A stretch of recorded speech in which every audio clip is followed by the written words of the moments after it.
an old enemy named Justin. This guy literally was one of my childhood friends that when I realized growing up, life changes. But the great thing about this dude was the fact that how he changed and how I accepted him, but how he de-accepted me because of peer pressure is the story of an old friend that turned into an enemy. What happened was this guy was literally one of my best friends. When we were growing up, we did everything together. We talked about comic books. He used to listen to me entertained. I used to have this autistic habit while I used to bang action figures together, and he actually imagined it like he was watching a show or something, and I was able to entertain him. I always did that. I'm like, hey, you want to join me a talent show? And we both went to a talent show, and we sung actually a VeggieTales song when we were younger. This was literally my best friend, and he was dancing, he was doing all that. And he was my next door neighbor, so he was cool. So what happened was this: he goes to a different school at a different district just like I do. So what happened is this: I moved to a different district too. So I come back. What happens is, here comes the PE line, and it calls the name. I'm all like, yo, what's up? And this guy's all like, no, you're aligned this way, Eris. And I'm like, wait, what? I'm like, don't tell me. That's the old dude from elementary. Oh boy. I had the same period with my old friend from elementary. It was so fucking funny because simultaneously he got to know all my friends growing up, because half of them literally got to know me right after I went to a different district. It was so crazy. So I see him and he's hella cool and he's literally hella tall, and I literally make friends with him first thing. We start laughing, we start being like, are you serious? Are you guys from all the way back then? Holy shit. So like, yeah, so we both grown, so I built quite a reputation for myself. So he was one of those people that kept it real with me when we grew up, and he started roasting the fuck out of me first thing. Me, I didn't practice roasting, but I'm like, dude, you were not this funny last time I met you, and he was so fucking funny. He literally was the originator of the cool story, bro. I used to tell him about a funny ass story about my single mother household, and he used to be like, hey, yeah, Eris, that was cool. You know what was even funnier? I thought I lost the key in my house, but really I dropped it on the ground, and then I realized I never lost it. And he used to roast the fuck out of me. So fucking funny. Literally, they used to make fun of me for being immature. And somebody said pussycat, and I'm like, that's not funny. And he's like, you're immature, how about dick cat? And I started dying, and he's all like, oh, you're hella gay. Literally, they used to roast the living shit out of me. He held back no punches. This nigga would say penis at the unexpected times, and I would start rolling, and he would blame it on me being immature.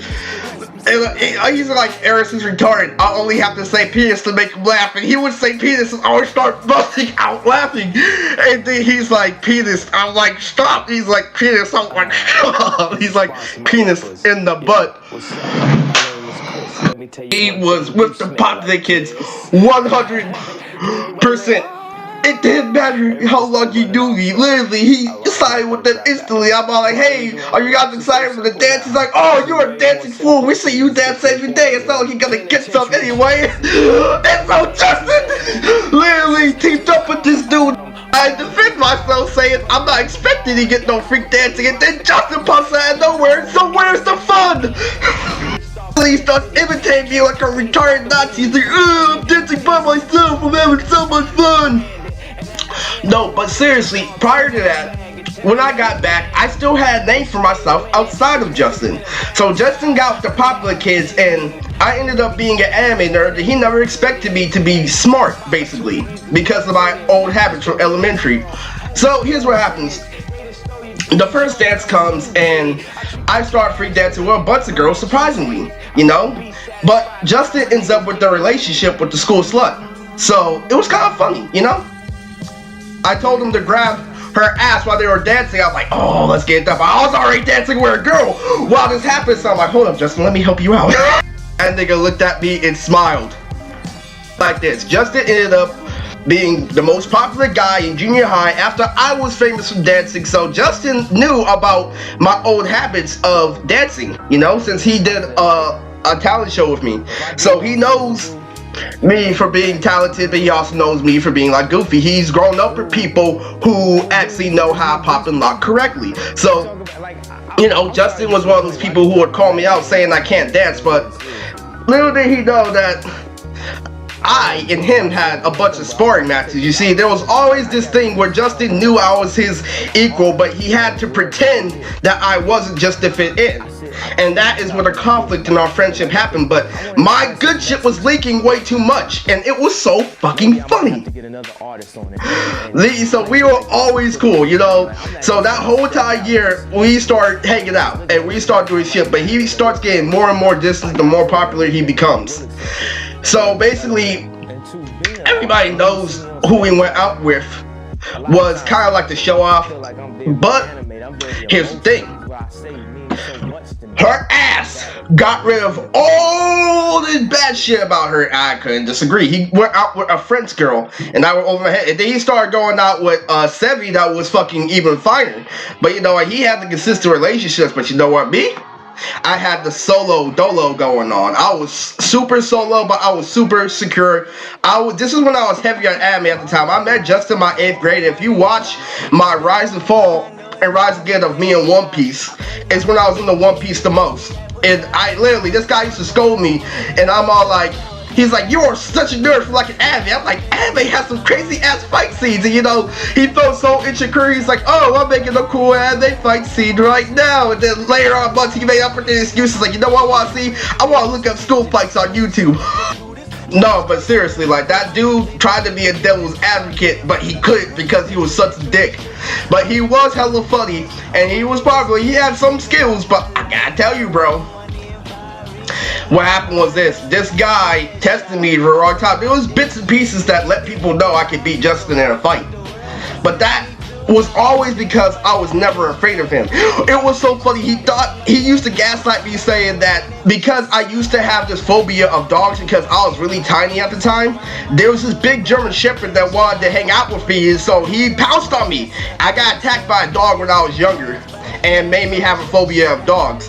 And I tried calling him out, but he started making fun of me. I'm like, man, I'm about to fight you. He's like, really? He's like, I'll show you a picture of a dog and you run away. But we're always really going back and forth. So he basically said that I was autistic and I didn't have rhythm and I couldn't fight because I didn't play sports. But he's been playing sports for so long, and he used that against me, saying that he's more coordinated. Yeah, he can have moments, but can he see me in a full-on brawl when I'm not trying to, you know, fight him? So basically what happened was this. I kept on messing with Justin. I started hitting him and shit.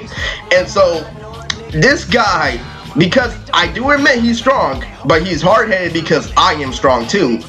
So he was 5'6", and I was 4'11".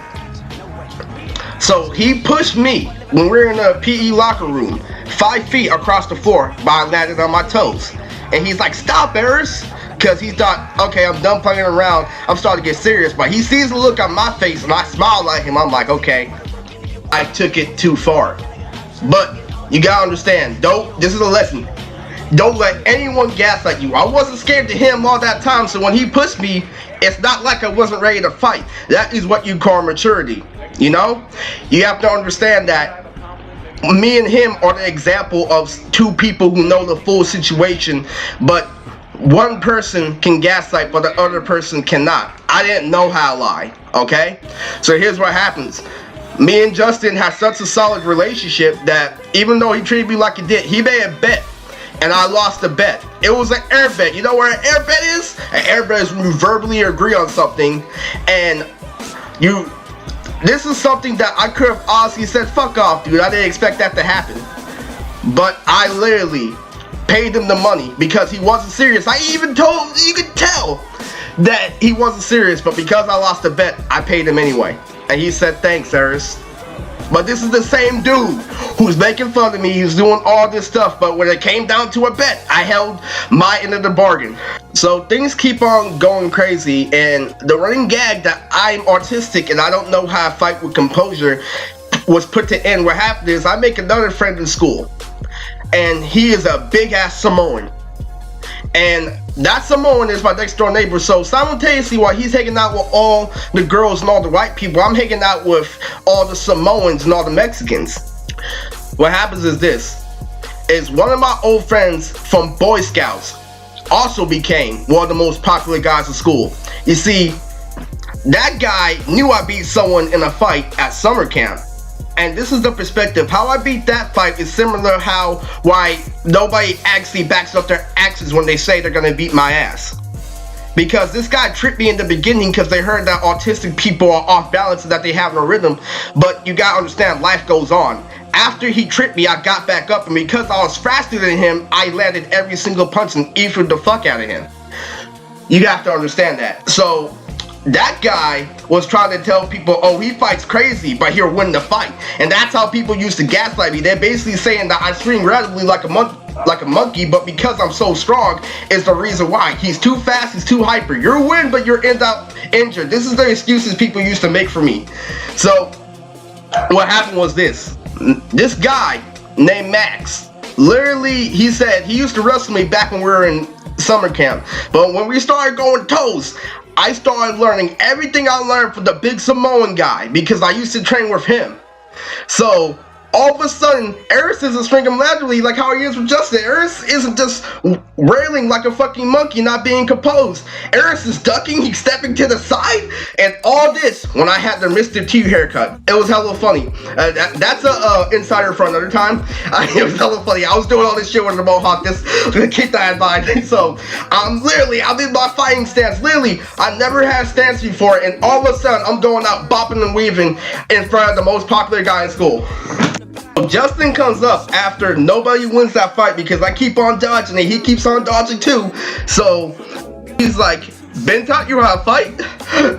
And so you gotta understand that when that came down to it, that's how our friendship ended. You can't keep on knowing the full situation and keep lying to yourself for so long. Just because you have validation for so many other people does not mean the truth doesn't remain. All the people who distract you for the shitty person you are is not gonna take away from the fact that you did some dumb shit.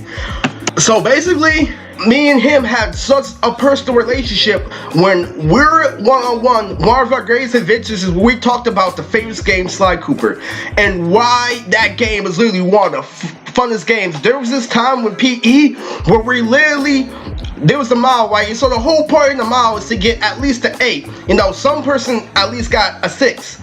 But, one person, my bad. But me and him literally walked the entire mile and we talked about nothing but Sly Cooper. And there was this one time before church where I literally stuck into Justin's window and I'm like, hey Justin, what's going on? Hey, I found out this big cheat code on Sly Cooper. If you remember the chapter with John Bassan where they're fighting in the snow and he has this little dugout out of nowhere, what happens is you can go back to that level and he's still there as a boss. So you still have all your equipment, you still have everything to fight him with, but he's literally just a bot that's there just to give you a hard time. And I told him about that cheat code. That's crazy. What's happening is, the story goes like this. John Bassan is a character in Sly Cooper that literally has a short temper, and when you break into his house, he's warned immediately. He starts trying to hit you with a hatchet. So what happens is, even though you surpass that level, that same boss is there. So you get to fight that boss over and over again. No other character can do that in that game. And I told him about that cheat code. He's like, dude, that's hella fucking sick. So he's like, dude, that's crazy. And so I told him, like, yeah, that shit is hella cool. Oh, my bad, I gotta be on my way to church. See, literally, that's how cool our relationship was. And literally, my PE teacher scolded me after that mile. He's like, Moody, you're usually better. Our friendship ends with him acting brand new in front of his new white boys friends. So what happened was that he gaslights me saying that he tried to put up this running gag and it couldn't last forever, that I couldn't fight. But before that, what happens is this. He starts flexing on me, saying that you don't know anything about good music, when we used to ride our bikes and talk about rap like The Good Life, Kanye West. We also used to talk about the game, My Life. You know, we had multiple songs that we used to relate to. He even showed me the legendary band Hollywood Undead, and that's where he got me. He introduced me to rapcore, and he's all like, if you guys don't know what rapcore is, go look up Hollywood Undead. And I started listening to them, and it was fucking crazy. I'm like, how are these white boys talking about gangster shit, but they're still keeping it rock?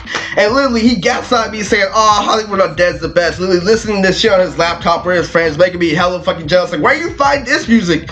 And it pissed me off because that's what you get for socializing it. You used to gaslight me, but check it, here's what happened. I couldn't deny that I love that song. So what happens is this. After we graduate, I use that as a token. Once I get to my new school, I ask this girl, I'm like, you know Hollywood Undead? And she's all like, yes. I keep on telling her, you know, my favorite song is this and that, but really my favorite song is Bitches. And literally, me and her started doing a duet with Bitches. We started singing the lyrics back and forth, literally.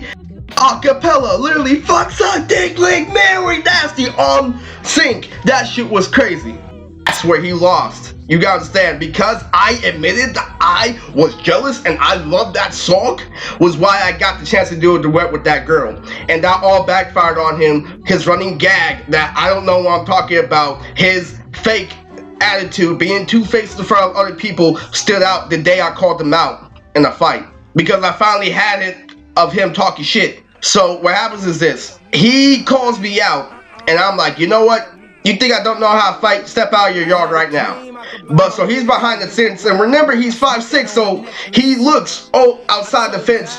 But him and his white bar partners are looking down at me, and so I didn't know he had a bat in his hand. What happens is this. Simultaneously, his uncle is doing work in his backyard. So he has a trunk full of planks. And when I call him out, he comes out with a mini A's baseball bat.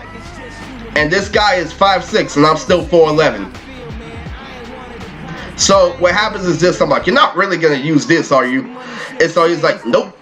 You called me out and this is in my hand, that's your fault. And so I'm like, really? So I punched him in the stomach. Hella fucking hard, and then it went from a smile to a frown real quick. And so he looked at me, and so he hits me in the head with the bat, but I rise back up instantly and grab one of the planks in the trunk. I'm like, you want to grab a weapon? And so instantly, when he sees that I grab a weapon, he's like, oh shit, and he hops over the fence, but I throw it and it hits his back. I'm like, man, if we were on toes, you would have been dead. And that's how our relationship ended. All that cowardly shit can only happen from a distance. When they see you face up in personal, it cannot matter. And karma hit him hard. Alright? So this is Mootrix, and this is an old enemy named Justin.